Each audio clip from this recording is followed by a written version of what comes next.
Le film commence par montrer un flashback où So-Yeon, encore enfant, est formé pour devenir un assassin professionnel. Le jeune So-Yeon est amnésique et est abandonné. Un homme du nom de Pavel accueille alors So-Yeon et lui dit que son père a tenté de le tuer. Pavel entraîne So-Yeon avec beaucoup de discipline pour en faire un assassin entraîné. Entre ses répétitions, So-Yeon s'enquiert secrètement de son passé, où il trouve une photo d'une petite fille qui est sa meilleure amie.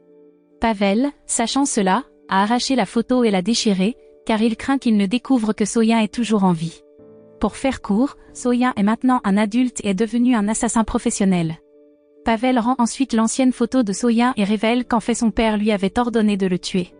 Cependant, Pavel a choisi de laisser So-Yeon vivre et l'a hébergé. Un jour, Pavel et So-Yeon obtiennent un travail pour tuer un seigneur du crime russe nommé Karimov. Mais d'un autre côté, le fils de Karimov, Karimov II, remarque le déguisement de Pavel et se précipite pour l'attraper. Pavel est capturé et brutalement torturé, tandis que So-Yeon parvient à tuer Karimov. So-Yeon tue tous les hommes de main de Karimov, sauf Pavel, puis fait exploser la résidence de Karimov. Cependant, le fils de Karimov, Karimov II, a survécu à l'explosion.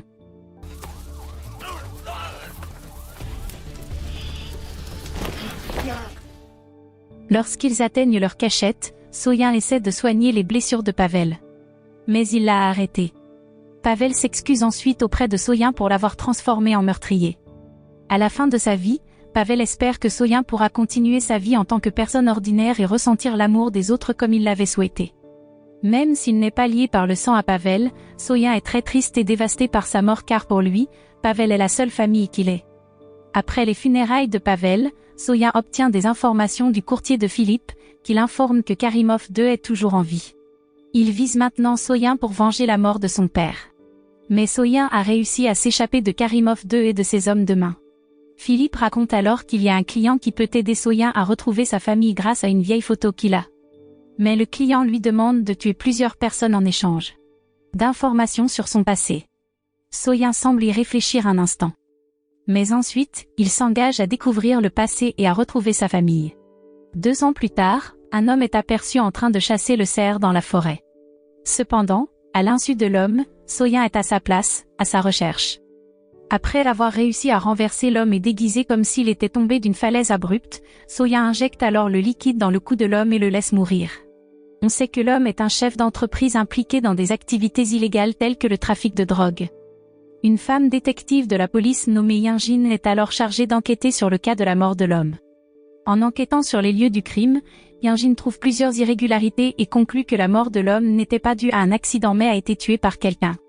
Cependant, Yeon-jin n'a toujours pas trouvé de preuve de l'implication de quelqu'un dans la mort de l'homme. Alors qu'elle rentrait chez elle après la scène, Yeon-jin tombe accidentellement sur So-Yeon, déguisé en défenseur des animaux. Yeon-jin aide ensuite So-Yeon à attraper le cerf qui a tenté de s'échapper pendant que So-Yeon la soignait. So-Yeon a ensuite donné sa carte de visite à Yeon-jin, si à tout moment elle voulait demander une compensation pour son écharpe tachée du sang du cerf.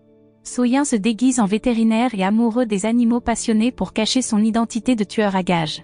So-Yeon ouvre un cabinet et vit dans un immeuble qu'il loue à une fille nommée Min-ji.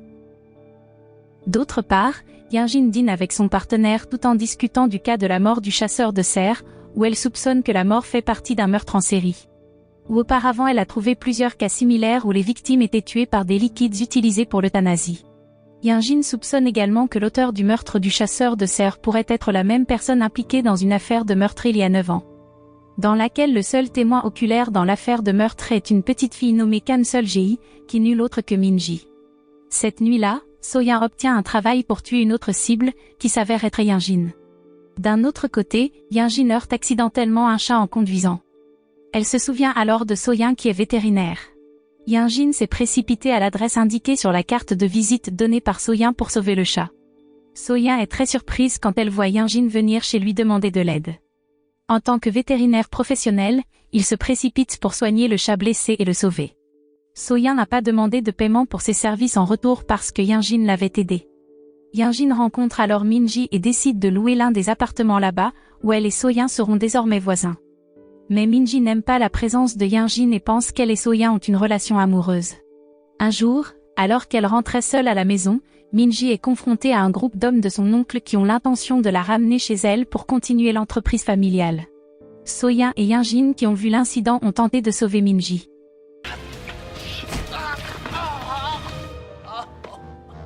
Après avoir sauvé Min-ji, Young-jin pose ensuite des questions sur la relation entre So-yeon et Min-ji, qui semble plus intime que la relation entre un propriétaire et le locataire.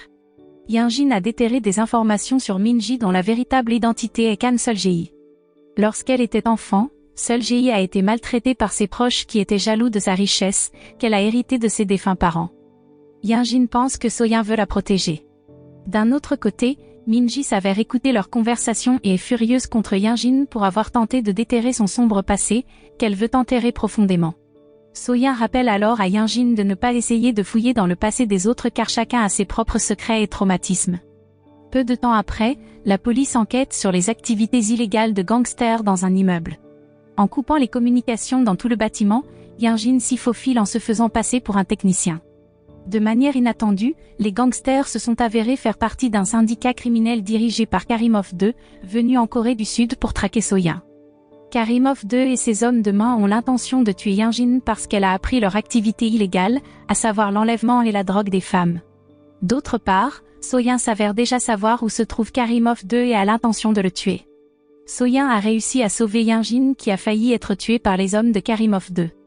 Après que So-yeon ait distrait les gangsters pour qu'ils le poursuivent, Young-jin poursuit ensuite Karimov II qui tente de s'échapper. So-yeon peut facilement vaincre les hommes de Karimov II, tandis que Young-jin parvient à coincer Karimov II sur le toit du bâtiment. Lorsque Karimov II était sur le point de tirer sur Young-jin, So-yeon est venu et l'a sauvé. Karimov II s'est alors enfui de là. Une poursuite entre So-yeon et Karimov II s'ensuivit jusqu'à ce qu'ils finissent par piéger So-yeon dans une voiture à grande vitesse et réussissent à s'échapper.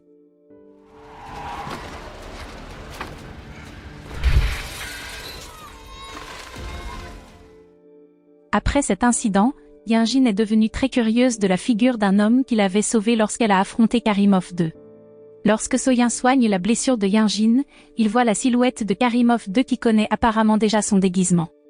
Inquiet pour la sécurité de ses proches qui pourraient être en danger après que Karimov II ait découvert son déguisement, So-yeon tend alors à Min-ji un sifflet en cas d'urgence. Peu de temps après, ce qui inquiète So-yeon s'est produit. Karimov II y apparaît et attaque Min-ji.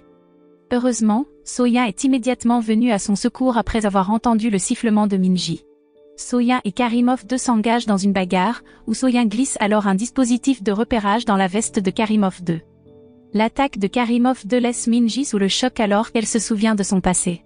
So-yeon a alors essayé de la calmer. So-yeon traque alors Karimov II et trouve sa cachette. Ils reprennent le combat et Karimov II essaie de piéger So-yeon. Mais le plan échoue et So-yeon tire sur Karimov II, le tuant. Ensuite, Philippe parle à So-yeon d'un orphelinat qui pourrait être lié à son passé. Pour confirmer cela, So-yeon se précipite vers l'orphelinat abandonné, où il se souvient alors qu'il a été victime d'intimidation à l'orphelinat. Non seulement cela, mais il se souvient également de la petite fille qui vit également à l'orphelinat et se lie d'amitié avec lui. D'autre part, Young-jin est également venu à l'orphelinat pour enquêter sur le cas de la disparition du chef de l'orphelinat. En fait, Young-jin s'avère avoir vécu là-bas aussi et c'est la petite fille avec qui So-yeon était amie quand ils étaient enfants. Young-jin espère toujours retrouver le garçon qui était autrefois son meilleur ami. Elle se souvient que vivre à l'orphelinat était comme vivre en enfer, où ils étaient toujours torturés et forcés de travailler. Mais Young-jin essaie toujours de survivre, surtout après avoir rencontré un garçon qui deviendra plus tard son meilleur ami. Young-jin et sa meilleure amie communiquent toujours à l'aide d'avions en papier. Un jour, So-yeon reçoit un appel de son client lui demandant de tuer Young-jin.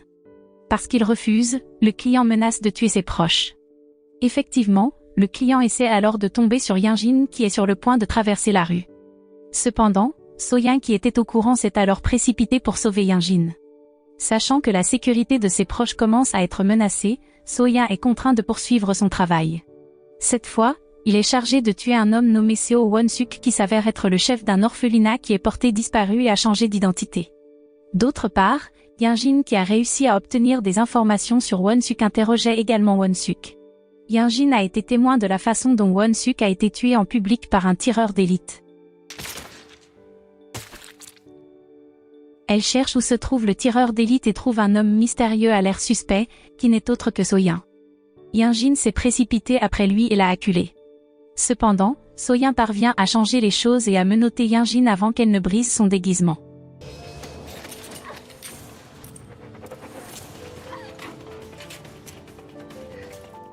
Soyin se rend alors compte que son client est très probablement à proximité pour garder un œil sur lui car le client peut souvent dire qui sont les personnes qui l'entourent.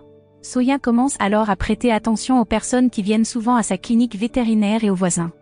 Cette nuit-là, Soyin, qui enquête sur les antécédents de Yinjin parce que le client l'a ciblé, décide de suivre sa mère chez elle. Soyin se rend immédiatement compte que la maison des parents de Yinjin est la même que celle que l'on voit sur la vieille photo qu'il a. Yinjin s'avère être adopté par un riche homme d'affaires nommé Do Jae-won, qui s'avère être le cerveau derrière l'incident derrière la fermeture de l'orphelinat dont il est originaire. Lentement, les souvenirs passés de Soyin reviennent. Il s'avère que l'orphelinat tuera les enfants qui y vivent si les parents adoptifs ne les adoptent pas. L'orphelinat prendra les organes des enfants et les vendra à des sponsors. Sachant cela, le jeune Soyin tente de s'échapper de là. Cependant, Jae-won a découvert son action, qu'il a attrapé et a prévu de le tuer.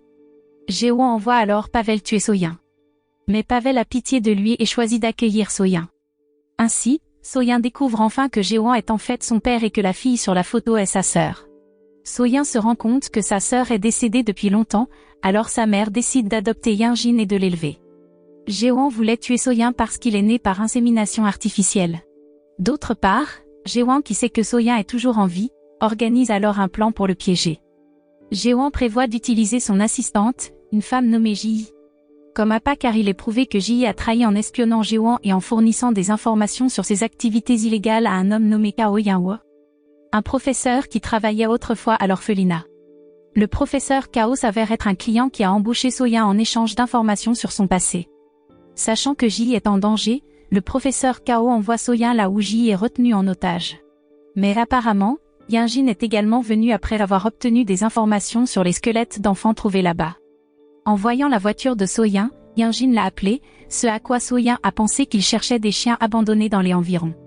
Peu de temps après, Yinjin a soudainement été attaqué par les hommes de main de Jae-won. En entendant les cris de Yinjin, Soyin se précipita et la sauva.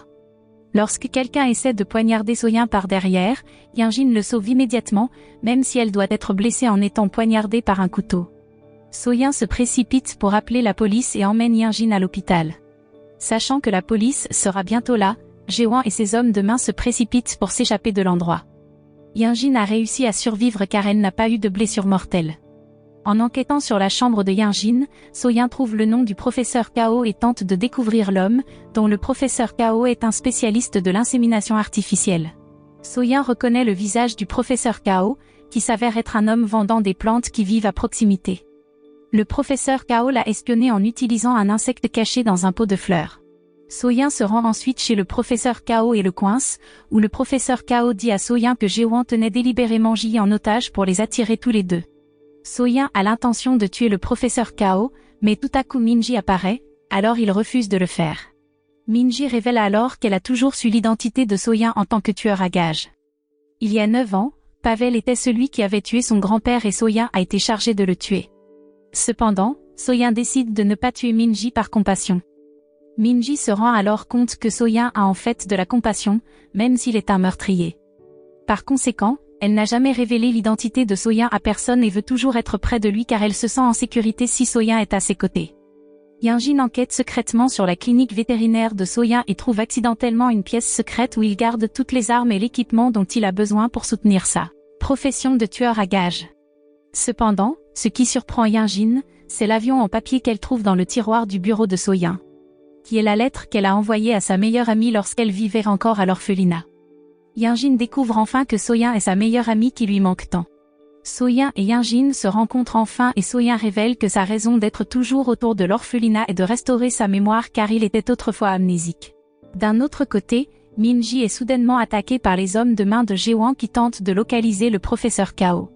Sachant cela grâce à la caméra de sa voiture, Soyin se précipite pour sauver Minji. Pendant son traitement à l'hôpital, Minji dit à Yinjin qu'elle est très inquiète pour Soyin car il s'est toujours battu, risquant sa vie pour protéger ses proches. Yinjin apprend alors que Ji a été retrouvée morte dans sa voiture. Yinjin découvre qu'il y a des irrégularités dans la mort de Ji qui est l'ancien assistant personnel de son père. Yinjin pense que la mort de Ji a quelque chose à voir avec le professeur Kao. Ailleurs, Philippe, qui a réussi à obtenir des informations sur l'hôpital affilié à l'orphelinat pour effectuer des greffes d'organes, qui n'est autre que l'hôpital dirigé par Jae-won, informe alors Soyin, où il se précipite à l'hôpital. Soyin trouve alors un laboratoire secret à l'hôpital, où il est utilisé pour mener des expériences liées à l'insémination artificielle. Soyin appelle alors Jae-won, le menaçant pour savoir où se trouvent les enfants inséminés artificiellement.